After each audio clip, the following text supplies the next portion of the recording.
Marcus Thompson walked quickly through the busy Philadelphia train station. His black leather shoes made clicking sounds on the smooth floor. He carried his laptop bag over his shoulder and held a large cup of coffee in his right hand. The clock on the wall showed 7:10 a.m. He had 5 minutes to catch his train to New York City. Marcus was 35 years old and worked as a financial analyst for a big company. Every Tuesday and Thursday, he took the same train to meet with clients in Manhattan. He had been doing this trip for 3 years now. He knew exactly which car to board and which seat gave him the best chance of having space to work during the 2-hour journey. The morning air was cold, and Marcus pulled his gray coat tighter around his body. Fall was his least favorite season. The leaves were turning brown and falling everywhere. People seemed more rushed and unfriendly as the weather got colder. Marcus preferred the routine of summer when everything stayed the same each day. As he approached the platform, Marcus saw the long silver train waiting on the tracks. Smoke came from underneath the cars and the engine made a low humming sound. Other passengers were already walking toward the doors. Marcus checked his phone one more time. He had received 4 new emails since leaving his apartment 20 minutes ago. Work never stopped even during his commute. Marcus found car number 5 and climbed the metal steps. The train smelled like cleaning products mixed with coffee and breakfast sandwiches. He walked down the narrow aisle, looking for his preferred seat. Row 12 on the right side, window seat. It gave him a good view and enough space to open his laptop without bothering other passengers. The seat was empty, just as he hoped. Marcus placed his bag in the overhead compartment and sat down. He pulled out his phone charger and plugged it into the outlet near the window. Everything had to be perfect for his work routine. He opened his laptop and started checking emails while sipping his coffee. Around him, other passengers were settling in for the journey. An old woman sat across the aisle, knitting something blue and white. A young man in a college sweatshirt sat 2 rows ahead, listening to music through big headphones. A family with 2 small children took up 4 seats near the front of the car. Marcus barely noticed any of them. He had learned over the years that train rides went much smoother when he kept to himself. No small talk, no eye contact, no involvement in other people's problems. This rule had served him well in business and in life. People were generally more trouble than they were worth. The train conductor walked through the car, checking tickets and greeting passengers. He was a large man, with a friendly smile, who seemed to know some of the regular travelers by name. When he reached Marcus, he simply scanned the ticket on his phone and moved on. Marcus preferred it this way. At 7:15 exactly, the train began to move. Marcus felt the familiar, gentle rocking motion as they pulled away from the station. The buildings of Philadelphia passed by the window, getting smaller as they picked up speed. Soon they would be traveling through the countryside between Pennsylvania and New Jersey. Marcus opened a spreadsheet on his laptop and began reviewing numbers for his morning meeting. His client wanted to discuss investment options for their retirement fund. It was a routine meeting, but Marcus always prepared thoroughly. Attention to detail had made him successful in his career. The train car was about half full, which was normal for a Tuesday morning. Marcus liked it when the train was not too crowded. Crowded trains meant crying babies, loud phone conversations, and people eating smelly food. Today seemed like it would be a peaceful journey. He pulled out a small notebook and wrote down the key points he wanted to discuss with his client. His handwriting was neat and careful, just like everything else in his life. Marcus believed that success came from controlling every detail you could control. As the train traveled through a small town, Marcus saw people walking on the sidewalks, starting their day. Some were walking dogs, others were heading to work or school. For a moment he wondered what their lives were like. Did they worry about spreadsheets and client meetings? Did they travel to different cities for work? Marcus shook his head and returned to his computer. There was no point in thinking about other people's lives. He had his own goals and responsibilities. His job paid well and gave him a comfortable life. He owned a nice apartment, drove a reliable car, and saved money every month. What more did he need?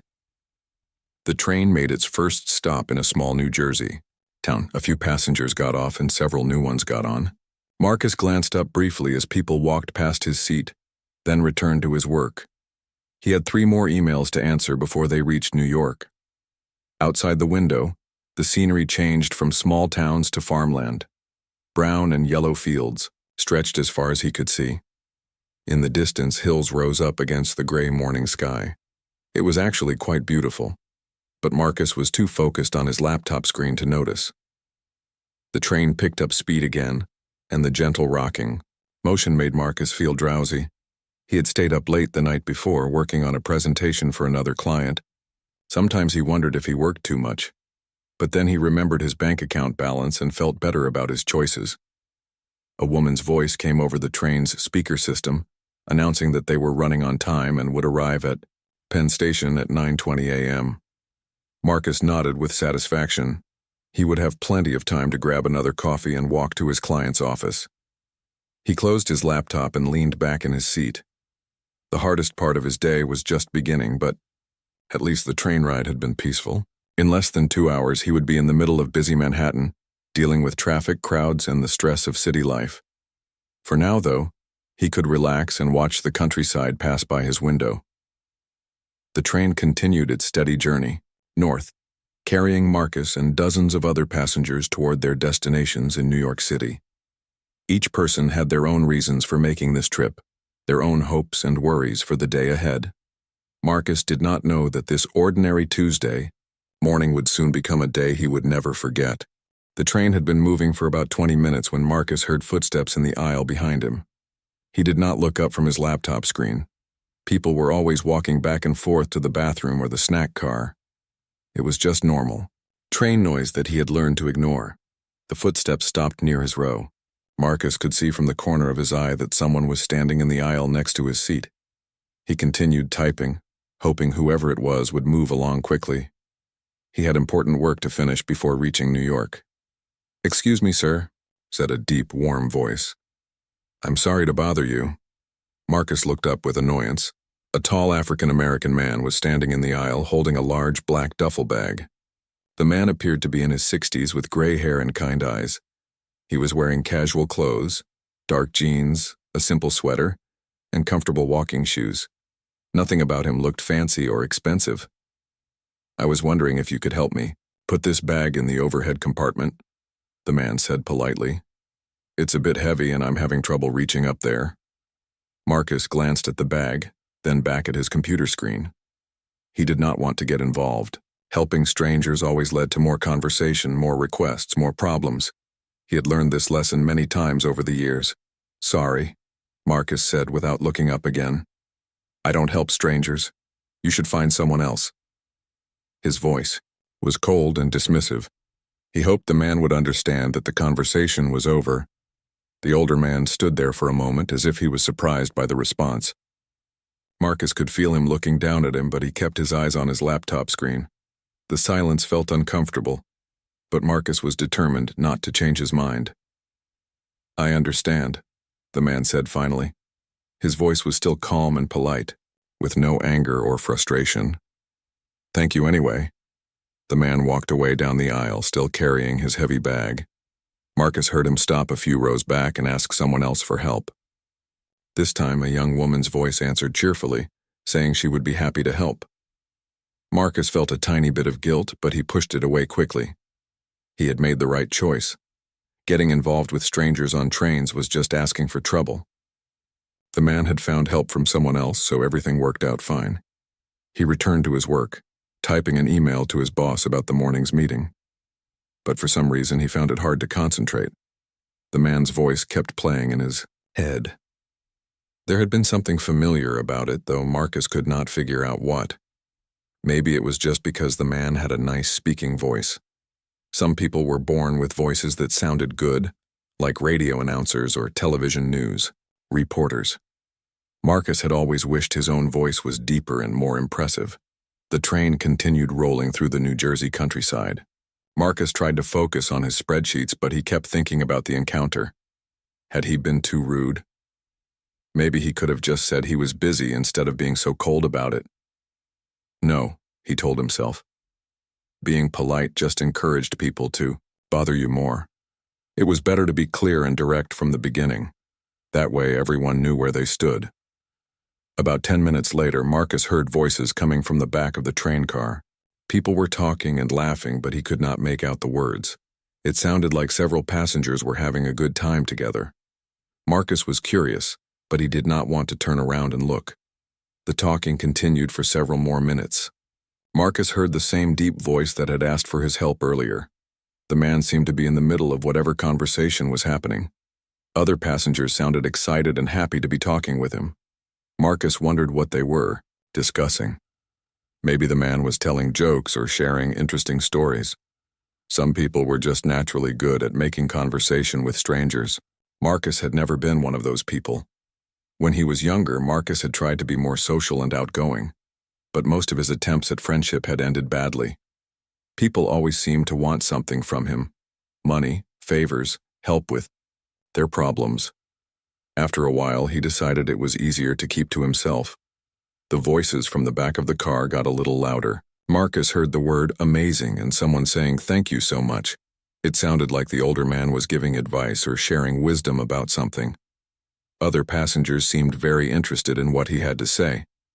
Marcus felt another small wave of curiosity. What kind of person could make friends so easily with strangers on a train? Most people just kept to themselves during travel, reading books or looking at their phones. But this man seemed to have a special ability to connect with others. The train made another stop and several new passengers got on. Marcus watched them walk down the aisle looking for empty seats. A few of them glanced toward the back of the car where the conversation was still happening. Some of them looked surprised or excited about something.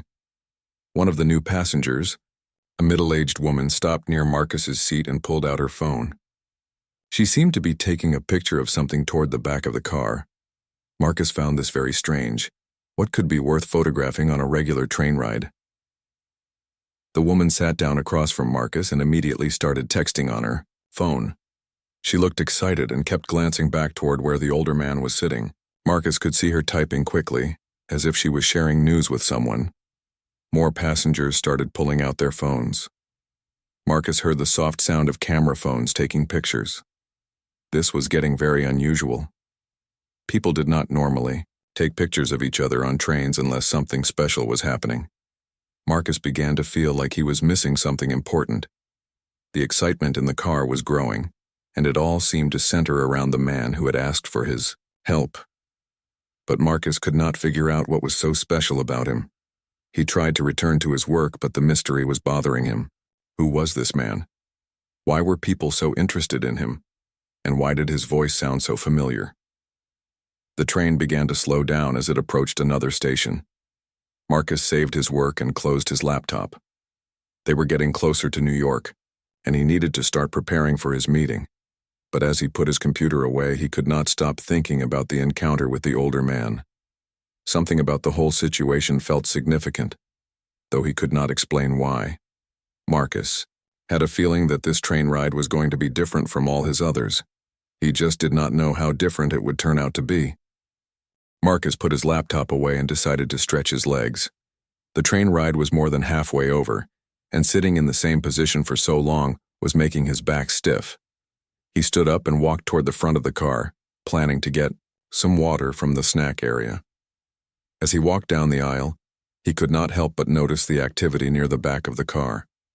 The older man who had asked for his help was sitting in an aisle seat, surrounded by several other passengers. They were all talking and smiling, and the atmosphere seemed very friendly and warm. Marcus tried not to stare, but he was curious about what was happening. One young man was holding his phone up, clearly taking a selfie with the older gentleman. The man smiled naturally for the photo, as if he was used to this kind of attention. A teenage girl was standing nearby with what looked like a piece of paper in her hand. She seemed nervous but excited as she waited for her turn to talk to the man. When he noticed her, he smiled and waved her over. She approached shyly and held out the paper, asking him to sign it. Marcus stopped walking. He watched as the man took the paper and a pen, writing something on it with careful handwriting. The girl's face lit up with joy when he handed it back to her. She thanked him several times before returning to her seat, clutching the signed paper like it was made of gold. This was definitely not normal train behavior. People did not usually ask strangers for autographs unless that person was someone famous. Marcus felt a growing sense that he was missing something important. He continued walking toward the snack car but moved slowly so he could observe more of what was happening. Another passenger, an older woman, was showing the man pictures on her phone. He looked at each one carefully and made comments that seemed to make her very happy.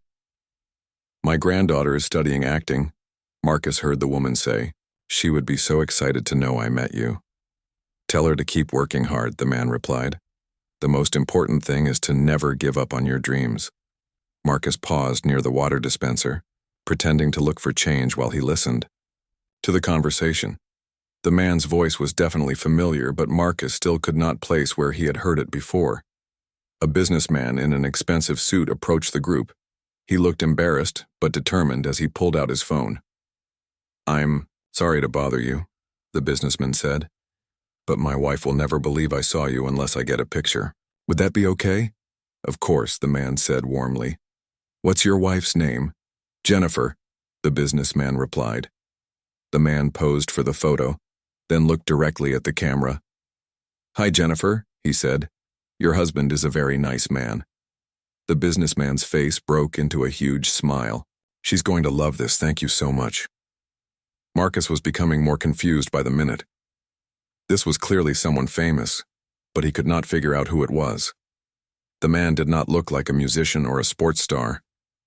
He was not wearing expensive clothes or jewelry. He just looked like a regular person, but everyone seemed to know who he was. More passengers started gathering around the area. A young mother with a baby asked if she could take a quick picture. The man not only agreed but also made funny faces at the baby, making it laugh. The mother looked like she was about to cry from happiness. "You've always been my favorite," she told him. "Your movies got me through some really hard times." Movies. Marcus felt a spark of recognition. This man was an actor. That would explain why his voice sounded familiar and why people were asking for autographs and pictures.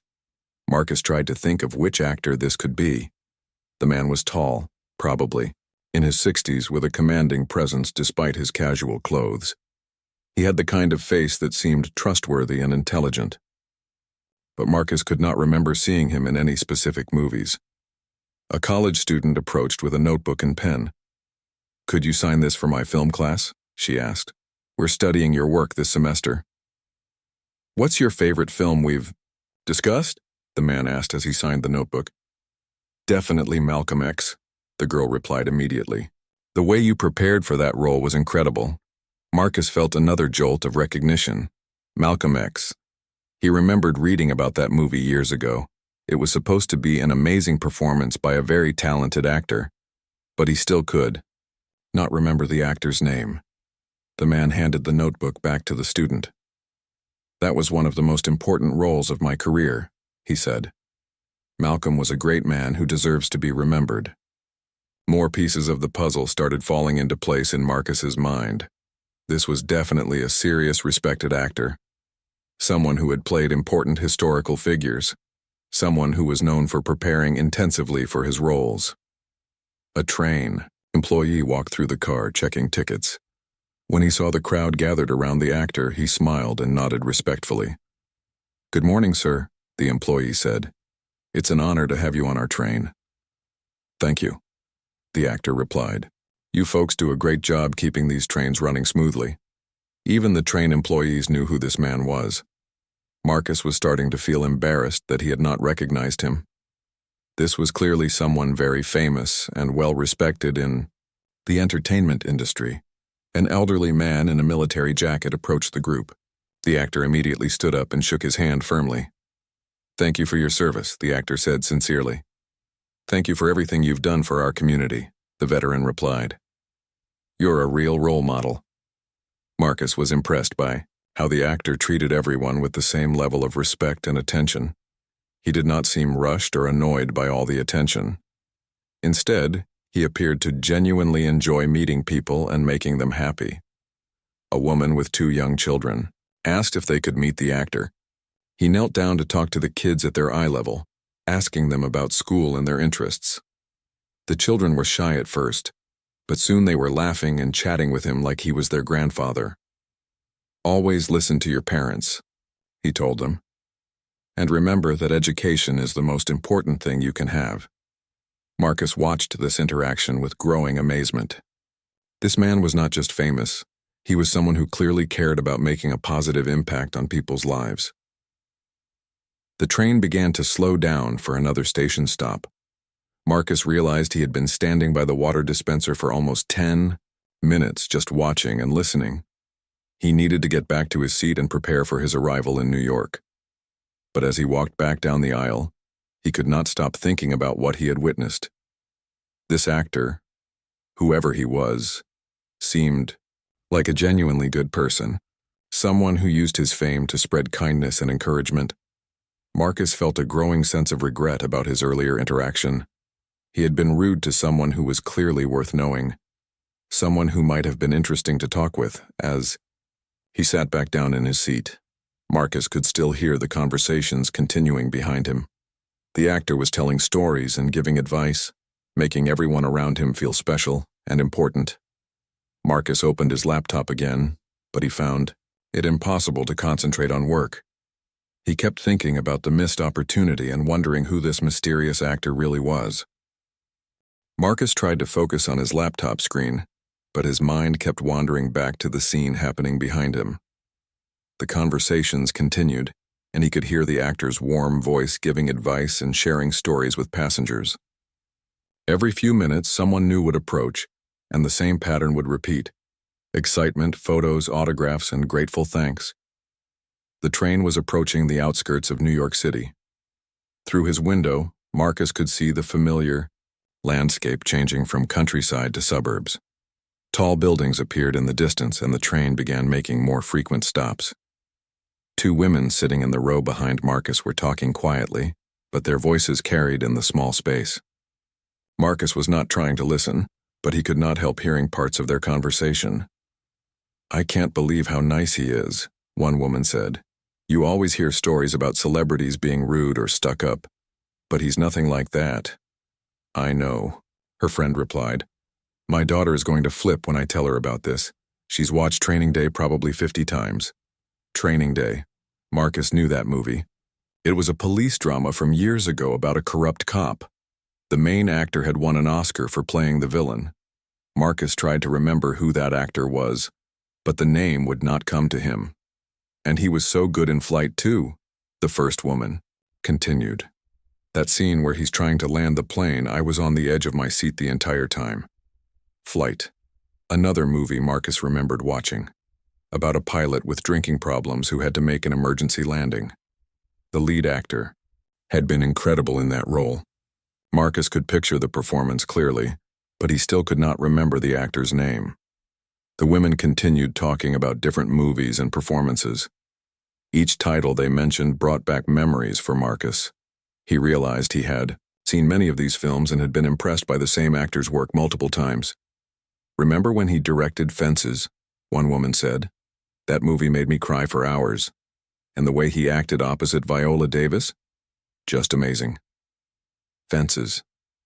Marcus had heard great things about that movie but had never gotten around to watching it. He made a mental note to look it up when he got home. The train made another stop, and Marcus noticed that several passengers who were getting off made sure to say goodbye to the actor first. A businessman shook his hand and thanked him for taking time to chat. A college student got one last selfie before hurrying off to catch her connection. "He seems to have time for everyone," Marcus heard someone say. "My cousin met him at a restaurant once and he said the same thing. Just a genuinely nice guy who cares about people." Marcus was starting to feel worse and worse about his earlier behavior.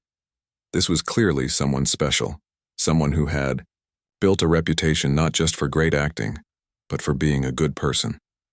And Marcus had been rude to him for no good reason. The two women behind him were still talking, and Marcus found himself listening more carefully, hoping to catch the actor's name. "My husband is never going to believe this," one of them said. "He's been a fan since Malcolm X came out. He always says that performance changed his whole perspective on things." Malcolm X again. Marcus remembered the student mentioning that movie earlier. It was supposed to be one of the greatest biographical performances in film history. The actor had completely transformed himself to play the civil rights leader. "And remember the Titans," the other woman added. That movie is required watching, in my house every year. The speech he gives to the team always gives me chills. Remember the Titans, a football movie about racial integration and teamwork. Marcus had watched it with friends several years ago and had been moved by the coach's inspirational speeches. The lead actor had been perfect in that role. Marcus was getting frustrated with himself. All these movie titles were ringing bells, but he could not connect them to a specific actor's name. It was like having a word on the tip of his tongue but not being able to say it. The train began slowing down again, and the conductor's voice came over the speaker system. Ladies and gentlemen, we're approaching Newark Airport Station. This stop is Newark Airport. A few passengers stood up to gather their luggage. Marcus noticed that some of them made sure to say goodbye to the actor before leaving. The man stood up to shake hands and wish them well, treating each farewell like it was important. That's class right there, one of the women behind Marcus said quietly. He doesn't have to be so nice to everyone, but he chooses to be. That's probably why he's had such a long career, her friend replied. Talent only gets you so far. Character is what makes you last. Marcus found himself nodding along with this observation. In his own business career, he had learned that people preferred working with individuals they liked and trusted. Maybe the same thing was true in the entertainment industry. The train started moving again, and Marcus knew they would be reaching Penn Station soon. He needed to start preparing for his meeting, but he was finding it hard to think about anything, except the mystery actor sitting a few rows behind him. Then he heard it. One of the women said something that made his blood run cold. I still can't believe we're on the same train as Denzel Washington, she said. This is definitely going in my journal tonight. Denzel Washington. Marcus felt like someone had punched him in the stomach. Denzel Washington. One of the most respected actors in Hollywood. A two-time Oscar winner. Someone Marcus had admired for years and whose movies he owned on DVD. All the puzzle pieces suddenly fell into place. Malcolm X. Training Day Flight. Remember the Titans. Fences. All Denzel Washington movies. All performances that Marcus had watched and enjoyed. The familiar voice, the commanding presence, the way people reacted to him. It all made perfect sense now. Marcus had just been incredibly rude to one of his favorite actors. Someone he had watched and admired for decades. Someone known throughout Hollywood for being a gentleman and a class act. The irony was overwhelming. Marcus, who prided himself on being smart and observant, had completely failed to recognize one of the most famous faces in America. Worse than that, he had treated him with disrespect and coldness. Marcus felt his face getting hot with embarrassment. How could he have been so blind? How could he have missed all the obvious signs? The way people were asking for autographs, taking pictures, talking about movies, it should have been clear from the beginning. But it was too late now. The damage was done. Marcus had shown his true character to someone he respected, and it was not a good look. He had proven himself to be exactly the kind of selfish, unfriendly person that he always claimed he was not. The train continued toward New York City, carrying Marcus toward his business meeting. But all thoughts of work had disappeared from his mind. All he could think about was his massive mistake and the opportunity he had thrown away. Denzel Washington was sitting just a few rows behind him, and Marcus had no idea how to fix what he had done wrong. Marcus sat frozen in his seat, staring at his laptop screen without seeing anything. The name Denzel Washington kept repeating in his mind like a broken record. He felt sick to his stomach as the full weight of his mistake settled over him. Denzel Washington. The man he had just dismissed rudely was not just any celebrity. He was someone Marcus had genuinely admired for years. Marcus owned several of his movies on DVD. He had watched The Hurricane 3 times and had been moved to tears each time. He had recommended Man on Fire to his co-workers as one of the best action movies ever made. Marcus remembered reading interviews with Denzel Washington in magazines. The actor always came across as thoughtful, intelligent, and deeply committed to his craft. He was known for playing strong moral characters who stood up for what was right. He was also famous for mentoring young actors and giving back to his community. And Marcus had told this man that he did not help strangers. The irony was almost too painful to bear. Denzel Washington had built his entire career on playing characters who helped others. From the coach in Remember the Titans who brought a divided team together, to the lawyer in Philadelphia who fought for justice, to the teacher in the Great Debaters who inspired students to achieve greatness. Marcus thought about all the interviews he had read where Denzel talked about the importance of lifting others up. The actor frequently spoke about how success was meaningless unless you used it to help people. He had donated millions of dollars to charity and had personally paid for several young people to attend college. This was a man who had dedicated his life to making the world better, both through his art and his personal actions. And Marcus had refused to spend 30 seconds helping him with a heavy bag. Marcus closed his eyes and tried to remember exactly what he had said. "Sorry, I don't help strangers. You should find someone else." The words echoed in his memory, sounding more cruel and selfish each time he replayed them. What made it even worse was how Denzel had responded. He had not gotten angry or made a scene. He had simply said, "I understand and thank you anyway," before walking away. Even when faced with rudeness, he had remained polite and dignified. Marcus thought about all the stories he had heard about celebrity encounters. People always talked about actors who were rude to fans, who refused to sign autographs, or who acted like they were too important to be bothered. But Denzel Washington had the opposite reputation. Everyone who met him seemed to come away with stories about how kind and down-to-earth he was. Looking back toward the rear of the train car, Marcus could see that this reputation was well-deserved. For the past hour, Denzel had been patiently talking with passengers, taking pictures, and signing autographs. He had given advice to young people, thanked a veteran for his service, and made children laugh. Marcus had witnessed all of this behavior and had been impressed by it. He had thought to himself that this was clearly a good person who deserved his fame. But somehow he had not connected this observation to his earlier encounter. The train was getting closer to Manhattan, and Marcus knew he should be preparing for his business meeting. But he could not focus on anything except his growing sense of regret. He had missed a once-in-a-lifetime opportunity to meet someone he admired, and it was entirely his own fault. Marcus tried to imagine how the encounter could have gone differently. If he had simply helped with the bag, Denzel might have thanked him and introduced himself. They could have had a conversation during the train ride. Marcus could have told him how much he enjoyed his movies. He might have learned something interesting about acting or filmmaking. Instead, Marcus had chosen to be cold and dismissive. He had judged Denzel based on nothing more than his casual appearance and had decided he was not worth helping. The prejudice and selfishness in that decision now made Marcus feel ashamed of himself. Marcus thought about his own life and values. He had always considered himself to be a decent person. He worked hard, paid his taxes, and did not cause trouble for anyone. But when given a simple opportunity to help another human being, he had chosen to refuse. What did that say about his character? What kind of person prioritized their own convenience over basic human kindness? Marcus had always believed that actions revealed true character, and his actions today had revealed something ugly about himself. He remembered reading about Denzel Washington's father, who had been a minister. Denzel often talked about the values his parents had taught him: hard work, respect for others, and the importance of helping your community. These were the same values Marcus claimed to believe in, but he had failed to live up to them when it mattered.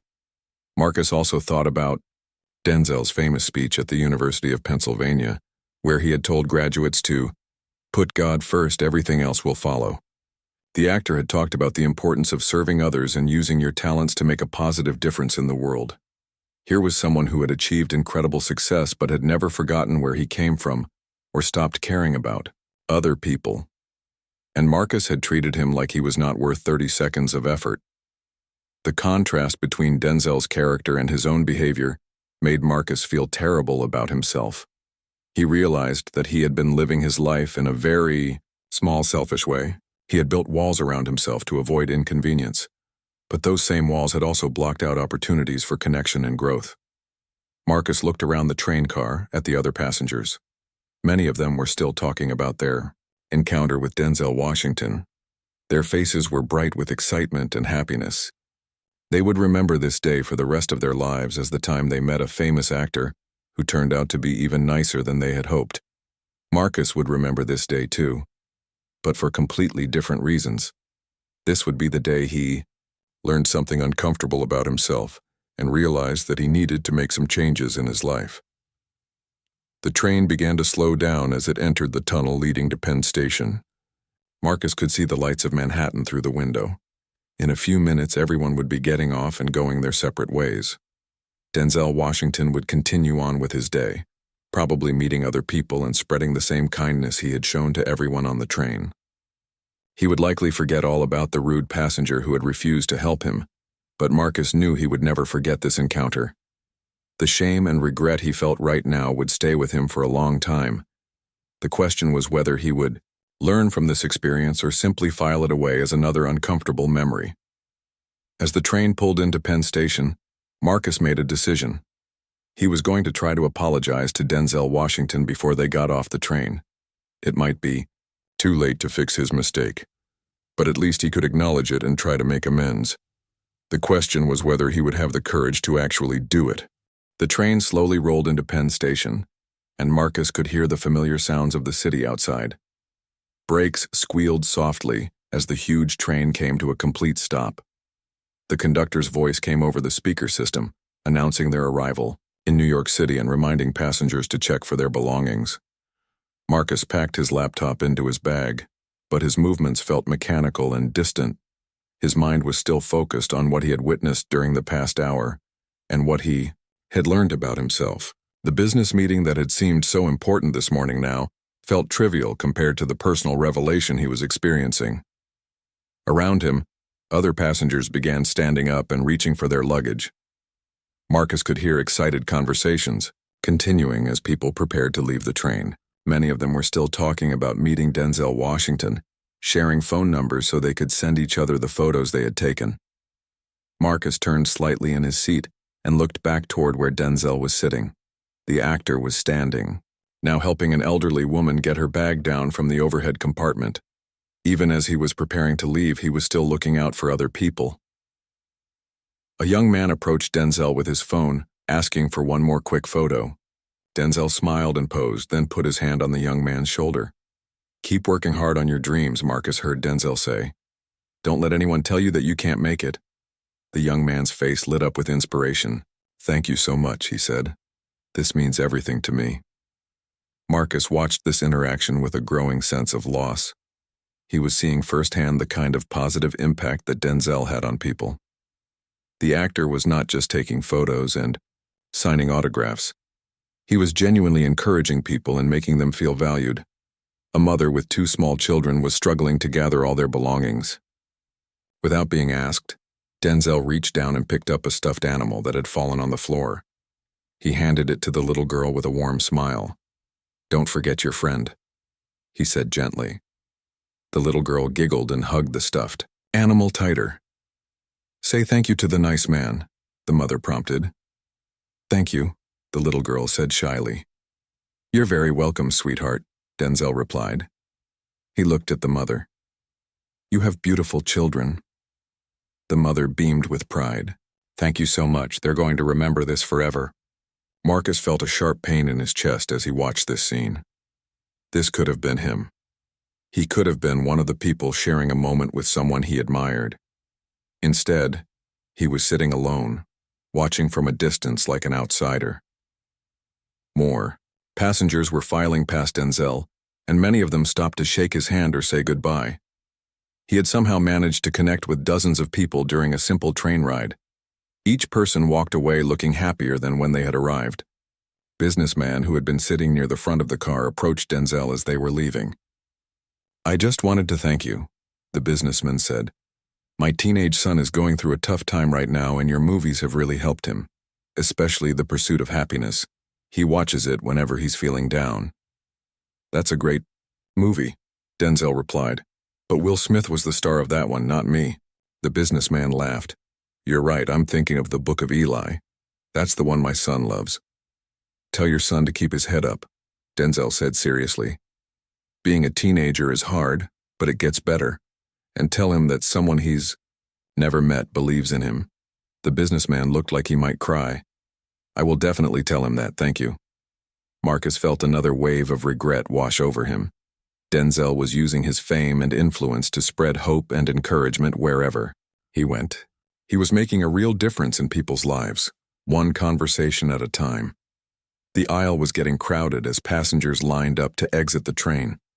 Marcus stood up and joined the slow-moving line, staying several people behind Denzel. He could still hear fragments of conversations as more people approached the actor for final words. A college student told Denzel that she was studying film and hoped to direct movies someday. He encouraged her to keep learning and to tell stories. That mattered.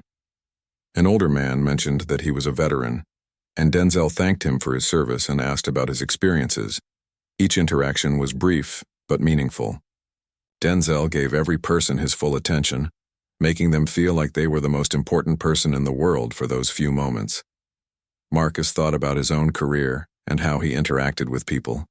In business meetings, he was polite and professional, but he rarely went out of his way to make personal connections. He focused on getting the job done efficiently and moving on to the next task. Watching Denzel, Marcus realized that he had been missing something important. Success was not just about individual achievement, it was also about the impact you had on other people along the way. The line finally started moving toward the exit. Marcus could see Denzel near the front, still talking with passengers as they walked. Even in the crowded aisle of a train, he was making time for people. As they reached the door, Marcus watched Denzel step onto the platform.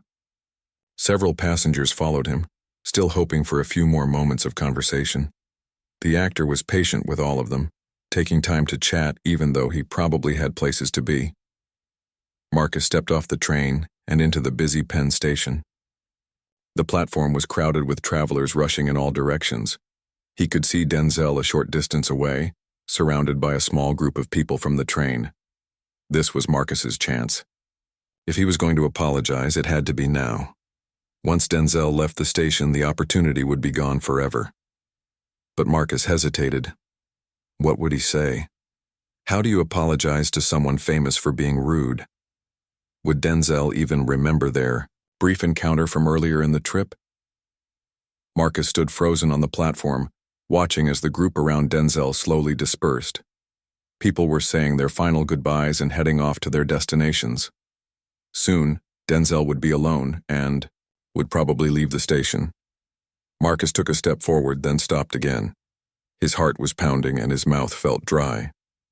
He had given presentations to rooms full of executives, but somehow approaching Denzel Washington felt more intimidating than any business meeting. The crowd around Denzel was down to just 2 or 3 people now. Marcus could see that the actor was getting ready to leave. If he was going to act, it had to be now. But as Marcus watched, paralyzed by his own anxiety and shame, Denzel finished his last conversation and began walking toward the station exit. The moment was slipping away. Marcus remained standing on the platform, clutching his bag and watching as one of his heroes disappeared into the crowd. The opportunity he had been given, first to help, then to apologize, was gone. He had failed, twice in one day, and now he would have to live with both mistakes forever. Marcus stood on the platform for several seconds, watching Denzel Washington walk away through the crowd. The noise and chaos of Penn Station surrounded him, but he felt completely isolated in his regret.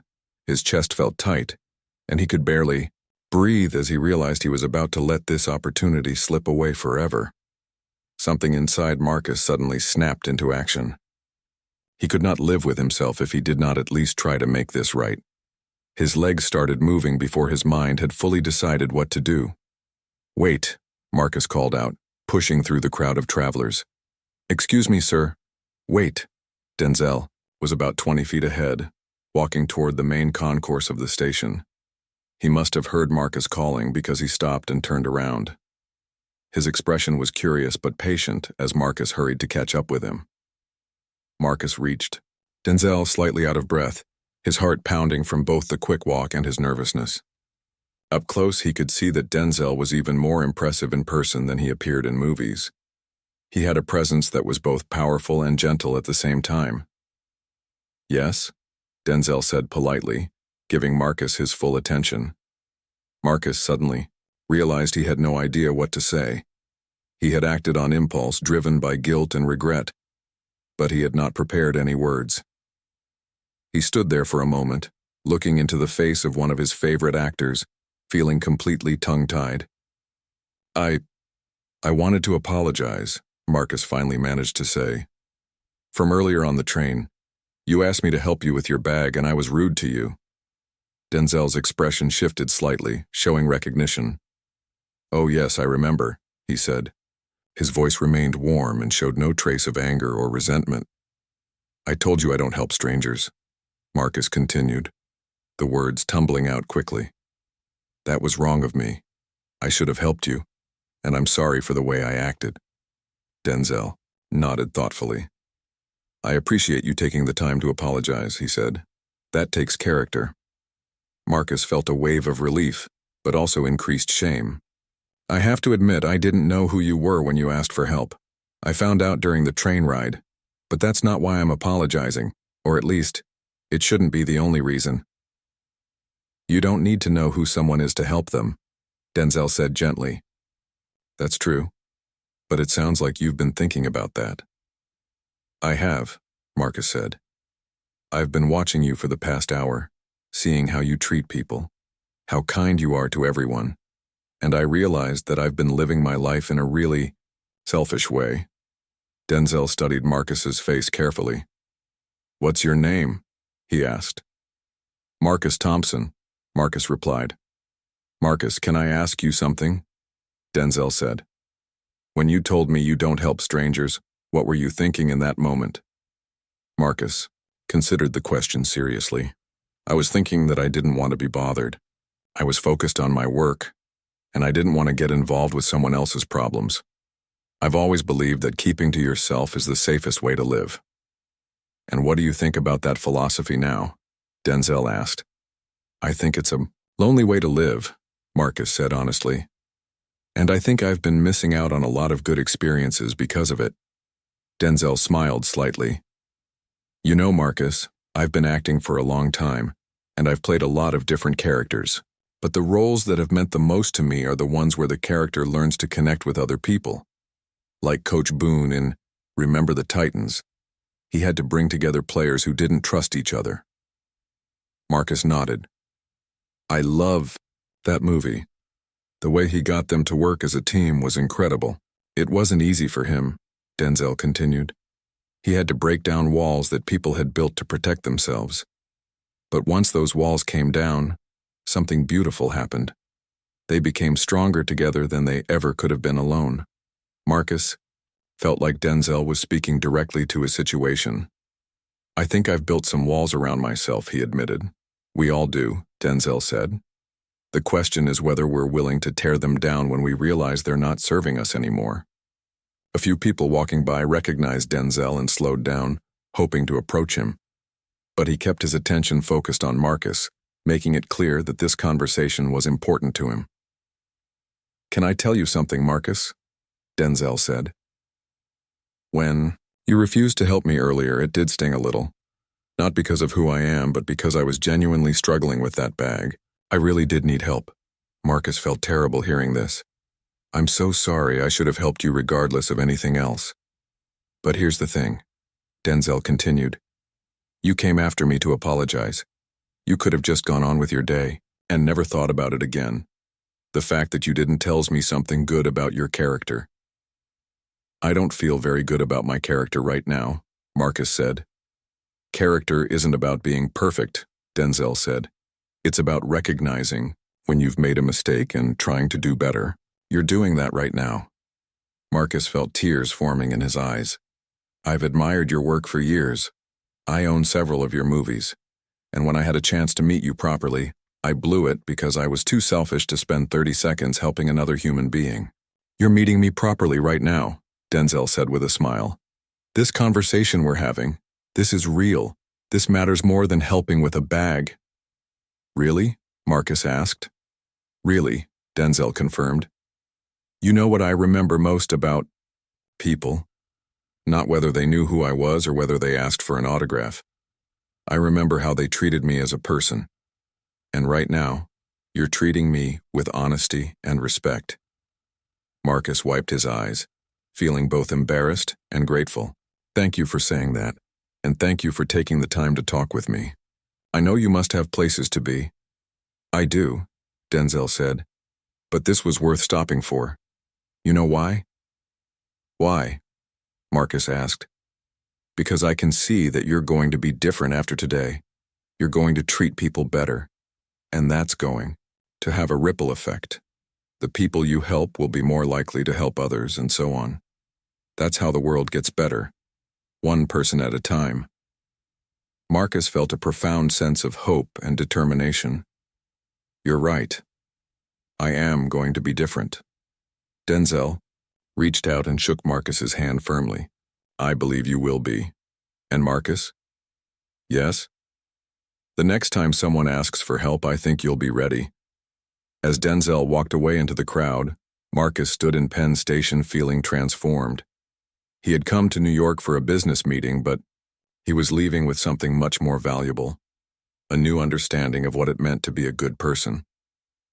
Marcus stood in Penn Station for several minutes after Denzel Washington disappeared into the crowd. The busy terminal continued to buzz with activity around him, but he felt like he was in a completely different world than he had been in just hours earlier. The conversation with Denzel replayed in his mind over and over. The actor's words had been simple, but they carried a weight that Marcus had never experienced before. Character isn't about being perfect. It's about recognizing when you've made a mistake and trying to do better. Marcus finally began walking toward the exit, but his steps were slow and thoughtful. His business meeting was in 45 minutes, but for the first time in his career, work did not feel like the most important thing on his mind. As he made his way through the station, Marcus noticed things he had never paid attention to before. A woman was struggling with 3 large suitcases while trying to keep track of 2 small children. An elderly man was looking around confusedly, clearly lost and unsure which direction to go. A young mother was trying to fold up a baby stroller while holding her infant. Before today, Marcus would have walked past all of these people without a second thought. His rule had always been to keep moving, avoid eye contact, and mind his own business. But now each person he saw seemed like an opportunity rather than an inconvenience. Marcus approached the woman with the suitcases first. "Excuse me," he said, politely. "Do you need help getting those to your train?" The woman looked surprised but grateful. "Oh, that would be wonderful. Thank you so much. I'm trying to get to track 12. "I'll help you carry them," Marcus said, picking up 2 of the heavy bags. As they walked together, the woman explained that she was moving to Boston for a new job and was nervous about starting over in a new city. "Starting over can be scary," Marcus said. "But it sounds like you're brave enough to chase new opportunities. That's admirable." The woman smiled. "Thank you for saying that. And thank you for helping me. You've made this whole stressful day a little bit easier." After helping the woman to her platform, Marcus went back to find the confused elderly man. He was still standing in the same spot, looking overwhelmed by the size and noise of the station. "Are you looking for something specific?" Marcus asked gently. "I'm supposed to meet my grandson," the man said. "But I can't find the information booth, and these crowds are making me dizzy." Marcus looked around and spotted the information booth across the main concourse. "I'll walk you over there," he said, offering his arm for support. "What's your grandson's name? Maybe they can page him for you." As they walked slowly through the crowd, the elderly man told Marcus about his grandson who had just graduated from college and gotten his first job in New York. The pride in the man's voice was obvious, and Marcus found himself genuinely interested in the story. At the information booth, they were able to reach the grandson by phone. Within minutes, a young man in a business suit came running across the station, his face breaking into a huge smile when he saw his grandfather. "Grandpa! I'm so sorry I'm late. The subway was delayed." The elderly man hugged his grandson tightly. "This nice young man helped me find you," he said, indicating Marcus. The grandson shook Marcus's hand warmly. "Thank you so much. I was worried sick when I couldn't find him right away." "He's a good man," Marcus said, patting the older man's shoulder. You should be proud to have him as your grandfather." As Marcus walked away from this reunion, he felt a warmth in his chest that he had never experienced before. Helping these people had taken less than 15 minutes total, but it had already changed his entire outlook on the day. He still had one more person to help. The young mother with the baby stroller was now sitting on a bench, looking frustrated, as she tried to figure out why the stroller would not fold properly. "Having trouble with that?" Marcus asked, approaching carefully so as not to startle her. "I can't get this thing to close," she said, looking exhausted. "I'm supposed to catch a train in 10 minutes, and I can't carry the baby and all this stuff without the stroller." Marcus examined the stroller for a moment, then found the release mechanism that was stuck. "There we go," he said as it folded smoothly. "Sometimes these things just need a little patience." "You're a lifesaver," the woman said gratefully. "I'm still learning how to manage everything with a new baby." "You're doing great," Marcus assured her. "Being a parent looks like the hardest job in the world." The woman laughed. "It is, but it's also the best job in the world." As Marcus finally headed toward the street to catch a taxi to his meeting, he reflected on what had just happened. In the space of 20 minutes, he had helped 3 different people with simple problems. None of these interactions had been difficult or time-consuming, but each one had made someone's day a little bit better. More importantly, each interaction had made Marcus feel more connected to the world around him. Instead of feeling like he was moving through a crowd of strangers, he now felt like he was part of a community where people looked out for each other. During the taxi ride to his meeting, Marcus thought about Denzel Washington's words about character and helping others. He realized that the actor had not just been giving him advice. He had been sharing a philosophy that had clearly guided his own life and career. Marcus remembered reading about Denzel's charitable work, his mentoring of young actors, and his reputation for treating everyone with respect on movie sets. The man had built an incredible career not just through talent, but through genuine kindness and character. The business meeting went well, but Marcus found himself approaching it differently than usual. Instead of focusing solely on numbers and contracts, he took time to ask his client about his family and his goals for retirement. The conversation was more personal and meaningful than their previous meetings had been. On the train ride back to Philadelphia that evening, Marcus sat in the same seat he had occupied that morning. But everything felt different now. Instead of burying himself in his laptop, he looked around at his fellow passengers and wondered about their stories. A teenager across the aisle was struggling with homework. Marcus considered offering to help, then realized the subject was advanced chemistry, which was beyond his knowledge. But he smiled at the young man encouragingly when their eyes met. An older woman was having trouble opening a bottle of water. This time Marcus did not hesitate. "Let me help you with that," he said, taking the bottle and opening it easily. "Thank you, dear," the woman said. "These old hands aren't what they used to be. We all need help sometimes," Marcus replied, echoing something Denzel had said to him. As the train rolled through the New Jersey countryside, Marcus opened his phone and started typing an email to his sister, whom he had not spoken to in several weeks. Then he sent a text to an old college friend suggesting they meet for dinner soon. When Marcus arrived back in Philadelphia, he felt like a completely different person than the one who had boarded the train that morning. The encounter with Denzel Washington had been humbling and transformative, but it was the actions he had taken afterward that had really changed him. Over the following weeks and months, Marcus made a conscious effort to help others whenever the opportunity arose. He volunteered at a local food bank on weekends. He mentored a young colleague at work. He started conversations with his neighbors and learned their names. Each act of kindness felt easier than the last, and Marcus discovered that helping others actually made him happier than focusing solely on himself had ever done. He began to understand what Denzel had meant about the ripple effect. His kindness inspired others to be kind, creating a chain reaction of positive actions. Marcus never saw Denzel Washington again, but he thought about their conversation regularly. The actor had given him more than just forgiveness for a rude moment. He had given him a roadmap for living a more meaningful life. Years later, when people asked Marcus about the moment that changed his perspective on life, he would tell them about the day he refused to help a stranger on a train, and then learned that the stranger was one of his heroes. But the real lesson, he would explain, was not about recognizing famous people. It was about recognizing the humanity in everyone and choosing to help whenever possible. The encounter had lasted only a few minutes, but its impact would last for the rest of Marcus's life. He had learned that true character was not about avoiding mistakes, but about having the courage to acknowledge them and the determination to do better. And every time someone asked him for help, Marcus remembered Denzel, Washington's words, and was ready to respond with kindness.